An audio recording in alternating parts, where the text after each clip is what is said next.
ଗୋରଖନାଥ ମନ୍ଦିରକୁ ଦେଖି ଯେଉଁମାନେ ପ୍ରକୃତରେ ଲାଇକ୍ ସେୟାର କରନ୍ତି ନା ତାଙ୍କର ଜୀବନ ସାର୍ଥକ ହେଇଯାଏ। କାହିଁକିନା ଗୋରଖନାଥ ମନ୍ଦିର ହେଉଛନ୍ତି ସାକ୍ଷାତ ମନସ୍କାମନା ହୁଏ ଏଠି। ତେଣୁ ଗୋରଖନାଥକୁ ଯିଏ ଯାଏ ଯେଉଁ ଜିନିଷ ମାନସିକ କରେ ତା ଜୀବନର ଭାଗ୍ୟ ବଦଳିଯାଏ, ତା ସବୁ ସିଷ୍ଟମ ବଦଳିଯାଏ। କାହିଁକିନା ଏଠି ହିଁ ପ୍ରକୃତରେ ଭଗବାନଙ୍କ ମାନସିକ ହୁଏ। ତେଣୁ ମାନସିକ ସ୍ଥଳୀରେ ବି ଦେଖନ୍ତୁ କେତେ ପତାକା ଭିଡ଼ା ହେଇଛି। ମାନସିକ ସ୍ଥଳୀରେ ଦେଖନ୍ତୁ ପତାକା ସବୁ ଭିଡ଼ା ହେଇଛି, ଠାକୁରଙ୍କର ମାନସିକ ପତାକା ସବୁ ଭିଡ଼ା ହେଇଛି। ସେଥିପାଇଁ ପ୍ରଭୁଙ୍କୁ ଦେଖି ଭୁଲରେ ଅଣଦେଖା ନ କୁ ଦେଖି ଏଠି ଅଣଦେଖା କରନ୍ତୁ ନାହିଁ। ଅଣଦେଖା କଲେ ଅଶୁଭ ହୋଇପାରେ। ତେଣୁ ବହୁତରୁ ବହୁତ ପାଇଁ ଲାଇକ୍ ସେୟାର କରନ୍ତୁ, ସମସ୍ତଙ୍କୁ ଦେଖାନ୍ତୁ, ସମସ୍ତେ ଗୋରଖନାଥ ଯାଆନ୍ତୁ, ଏଠି ମାନସିକ କରନ୍ତୁ, ତାଙ୍କର ମନସ୍କାମନା ପୂର୍ଣ୍ଣ ହେଉ।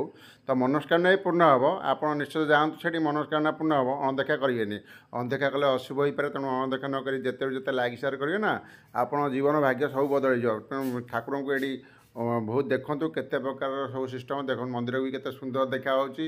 ତେଣୁ ଗୋରଖନାଥଙ୍କୁ ଦେଖି ବହୁତରୁ ବହୁତ ପାଇଁ ଲାଇକ୍ ସେୟାର କରନ୍ତୁ। ଆପଣଙ୍କର ମନସ୍କାମନା ପୂର୍ଣ୍ଣ ହେଉ, ଆପଣଙ୍କର ନ ହେବା କାମ ହେଉ, ଘରେ ସୁଖ ଶାନ୍ତି ଆସୁ, ଧନ ଦୌଲତ ଆସୁ, ଆପଣଙ୍କର ସୁନାର ସଂସାର ହସି ଖୁସି ଖେଳୁ।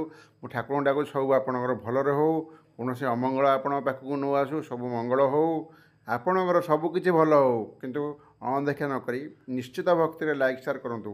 ଆପଣ ଦେଖିବେ ସବୁ ମନସ୍କାମନା ନିଶ୍ଚିତ ଏଠି ପୂର୍ଣ୍ଣ ହେବ। ଥରେ ବି ଆସିକି ବୁଲିକି ଯାଆନ୍ତୁ। ଭକ୍ତିରେ ଗୋଟେ ଲାଇକ୍ ସେୟାର ବି କରନ୍ତୁ, ଦେଖିବେ ସବୁ ଠିକ୍ ହେଇଯିବ। ଆପଣଙ୍କ ମନସ୍କାମନା ଏଠି ପୂର୍ଣ୍ଣ ନିଶ୍ଚିତ ହେବ।